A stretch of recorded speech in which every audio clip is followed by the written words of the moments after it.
العمر عدى وفات ما لمحتهوش يما.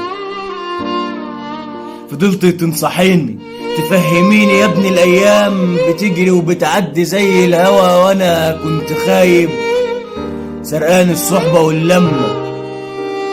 افرح بخروجة او سهرة ما عملتش حساب يوم مسيري هكون وحدي، مسير الدنيا تبعدنا وتروح الصحبة واللمة.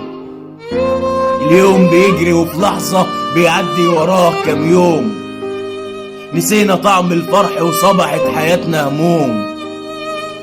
الشهر وراه شهر والسنة بتجيب سنة وهو كله من العمر.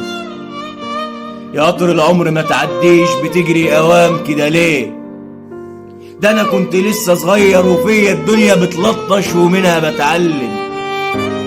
تاخدني وسط البحر وللموج بتحدفني والموج ده ما بيرحمش، في ظهري بيجرحني والجرح بيألم. صبرك عليا شوية ده انا لسه ناقصني علام، لساني ما كبرتش لساني عايش طايش وانت اللي ما فهمتش.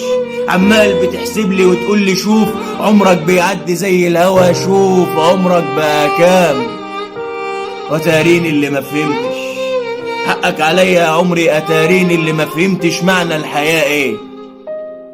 هي الحياة رحلة والرحلة مليانة معاصي وذنوب، فيها اللي عامل حساب للآخرة يذنب لكن يرجع لربه ويتوب، وفيها اللي بقع في شر أعماله يسيب الحلال ويهوى الحرام رغم الحلال أحلى، تغلبه نفسه ويفضل تملي غرقان في الوحلة. عدت الأيام وكبرت وتاهت مني أحلامي، راحت أيام الصبا واللعب وكبرت راح حلو أيامي. كل اللي كان موجود زمان ولا بعد ما كنا كتير ويوماتي نتلاقى بقينا خلاص إلا كل واحد شغله نفسه، واللي قلت زمان هيبقى أول واحد همه نفسه.